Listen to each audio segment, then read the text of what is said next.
ఈరోజు నీ సమాజంలో కావచ్చు, నీ ఫ్యామిలీలో కావచ్చు, ఇరుగు పొరుగుల్లో కావచ్చు, కొంతమంది నిన్ను అలా మాట్లాడతారు. కుక్క బతుకుతుంది, నువ్వు బతుకుతున్నావు, నీ బతుకు జడ అనే వాళ్ళు ఉన్నారు. అంటే నేను తిడుతున్నాను అనుకునేరు మనల్ని. అవునా? అసలు నీదో బతుకేనా? నీదే ఎందుకు బతుకుతున్నావు నాకు అర్థం కావట్లే. మంచి మంచి వాళ్ళు పోతున్నారు, నువ్వు బాటలే.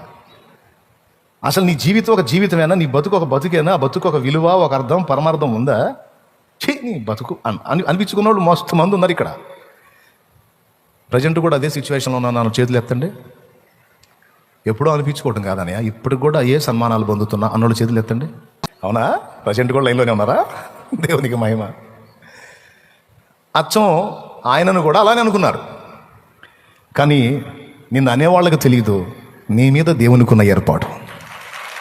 నిన్ను ఏసడించుకునే వాళ్ళకి తెలియదు దేవుడు నీకే సామర్థ్యం ఇచ్చాడో, ఎందుకోసం నిన్ను పుట్టించాడో వాళ్ళకి తెలియచావదు. అది గొడవ. డేవిడ్ బ్రైనార్డ్ ఒక కాలేజీలోకి చేరితే అక్కడున్న అధ్యాపకుని తప్పు పట్టాడని ఆయన నిలువున బయటికి నెట్టేశారు.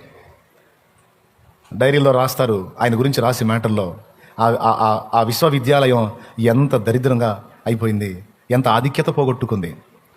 ప్రపంచ ప్రఖ్యాతిగాంచినటువంటి దైవజనుడు డేవిడ్ బ్రైనార్డ్ దానిలో నుండి నెట్టివేయబడ్డాడు అనే దరిద్ర సాక్ష్యం తెచ్చుకుంది అని రాస్తాడు.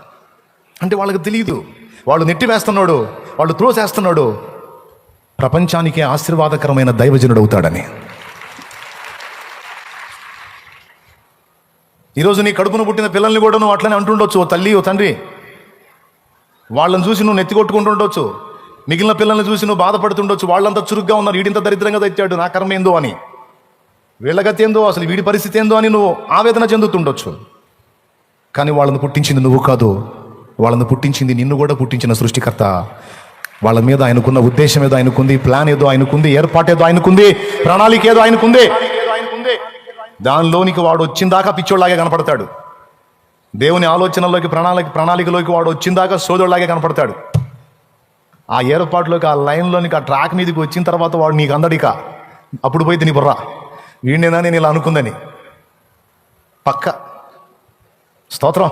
నిన్ను పిలిచిన వాడు, నిన్ను ఏర్పరచుకున్నవాడు ఎందుకు ఏర్పరచుకున్నాడో ఆ ఏర్పాటులోకి నిన్ను తీసుకొచ్చి ఆ పని నీలో జరిగించిన నాడు నిన్ను నిందించిన నోళ్లు మూతలు పడతాయి.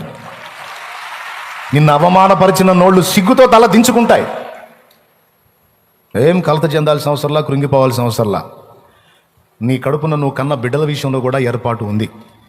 ఎవరిని వేస్ట్గా తేలా భూమి మీదకి. ఎవరి మీద ఉండే ప్లాన్ వాళ్ళ మీద ఉంది మహానుభావుడికి. కాబట్టి మీరేం కృంగిపోవాల్సిన అవసరంలా.